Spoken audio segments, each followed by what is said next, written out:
오늘 강한 코멘트 가운데서 두 번째 코멘트 확인해 보도록 하겠습니다.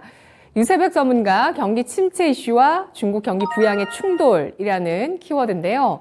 어떤 내용일까요? 네, OECD가 이제 올해 우리 경제 성장, 세계 경제 성장 전망치를 4.5%에서 3포인트로 하향 조정했습니다. 이런 부분들, 그리고 뭐 계속적으로 나오고 있는 매일 똑같은 얘기일 수도 있겠지만 결국에는 인플레, 경기 침체 우려, 이런 부분들이 계속적으로 나와주고 있어요. 아까 말했던 에너지 가격 상승이 주요 원인이겠고, 또한 원자재 가격의 상승, 전쟁으로 인해서 원자재 가격이 굉장히 폭등하고 있는데 이게 전쟁이 언제 끝날 것이냐, 그 누구도 모르겠죠.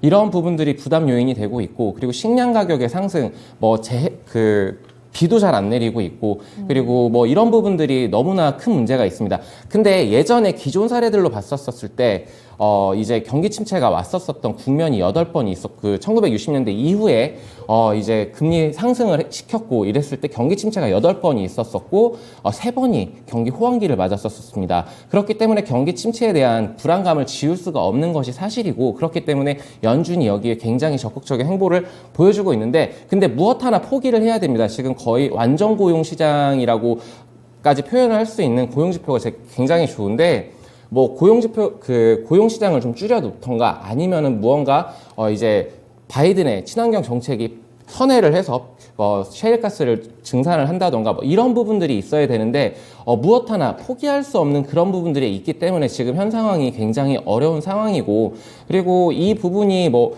해소가 되기까지는 1970년대랑 굉장히 비슷하다라고 얘기를 하는데, 그때 당시에도 시간이 걸렸습니다. 폴 볼커가 와서 금리 인상시키고 뭐 이런 것 때문에 이렇게 경기 침체를 벗어났다라기보다는 그때 당시에도 뭐 전쟁이라던가 뭐 이런 이슈들이 되게 많았었거든요. 그리고 이제 소련에서는 뭐 최악의 흉년이 들고 막 이런 부분들 때문에 식량 가격이 폭등을 했었었고, 그런 사례들로 비춰봤었을 때 한 몇 년, 향후 2, 3년 정도까지 이제 인플레를 잡기 위한 그런 노력들이 펼쳐지는데, 거기에는 사우디의 증산이 있었었고, 그리고 미국과 소련 간의 이 식량 협정, 이런 부분들이 있었었거든요. 이러한 단계, 스텝 바이 스텝으로 갔었을 때 이런 부분들이 해소가 될 것이다. 근데 추가적으로 여기에서 중국 코로나 봉쇄 정책이 지금 선회를 좀 하고 있습니다. 지금 미 증시에서도 중국 상장된 기업들 같은 경우에는 연일 가파른 상승세가 나타나주고 있거든요. 그리고 이 중국 같은 경우에는 이제 시진핑이 또다시 집권을 하기 위해서는 무언가 카드를 내놓아야 되는데, 경기 부양 정책 안 내놓을까요?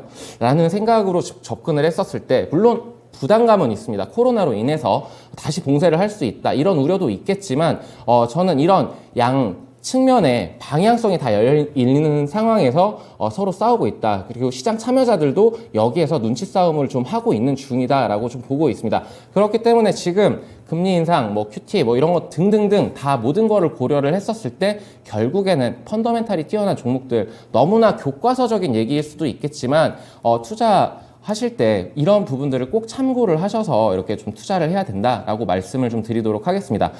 마지막으로 하나 더 부연 설명을 하자면, 지금이 바닥이다? 아니다? 이거는 바닥은 그 누구도 모르는데, 만약에 지금 매수를 안 한다? 뭐 만약 현금을 다 들고 계시는 분들, 그렇다라면 더 떨어졌을 때는 살 수 있을까요? 더 내려갈 수 있다라는 그 공포에?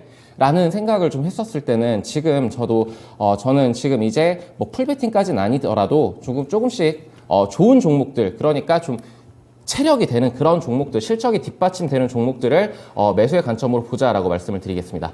네, 5월장에 한 두세 번 정도 공포가 있었던 국면이 기억이 나네요. 예, 공포감이 있었는데 6월장은 조금 우리 장이 바닥을 잡아가고 있지만 미국과 중국 사이에서 우리는 좀 부진하다, 이런 또 인식들이 있습니다. 유세박 전문가는 이번 금리 인상기에는 경기 침체가 오지 않을 거라고 예상을 하시는 것 같아요. 특히 미국 같은 경우는 견실할 것이다, 이렇게 보시는 것 같아요. 네, 지금 아직까지는 괜찮다라고 보고 있고, 네. 개인 소위 저축 양은 줄어들고 있습니다. 이게 어떻게 보면은 요런 얘기도 해야 되겠지만, 부익부 빈익빈 뭐 요런 얘기도 포함이 되겠죠. 아무래도 저축을 많이 한 사람들은 돈 많은 사람들이겠죠. 근데 크레딧 카드의 사용이 늘고 있고 이런 부분들은 부담이 있습니다만, 그럼에도 미국에서는 소비 관련해가지고는 지금 아직까지 그렇게 위축되었다라는 그런 지표들은 보여지지 않고 있기 때문에 저는 올해는 그래도 버텨줄 것이라고 보고 있고, 경기 침체가 온다라면 내년 좀 흐름을 좀 봐야겠죠. 그거는 지금 아직 벌써부터 걱정할 단계는 아니라고 생각을 하고 있습니다. 네. 알겠습니다. 우리 채팅창에서는 삼성전자에 대해서 또 보고 계시는 분이신데요. 러브수기님, 저평가 우량주 매수님, 삼성전자 왜 저래요? 삼성전자의 96, 52주 신저가 얼마 남지 않았습니다. 라고 글을 주셨습니다. 삼성전자 지금 뭐 100원, 200원, 예. 신저가에서 지금 100원, 200원 정도밖에 남지 않은 상황에서 지금 음봉이 좀 길어지고 있는 그런 모습인데요. 간밤에 미국장에서도 반도체주가 좋지 못했습니다. 뭐 인텔이 이 앞으로의 계획에 대해서 얘기했는데 지금 재고가 많고 수요가 좀 뒷받침되지 않는다 이런 인식이 좀 퍼지면서 글로벌 경기 침체에 대한 우려감이 반도체 쪽으로 지금 반영이 되고 있는 상황인데요. 자, 그러면 유세벽 전문가의 한 줄 키워드 경기 침체 이슈와 중국의 경기 부양의 충돌이었습니다.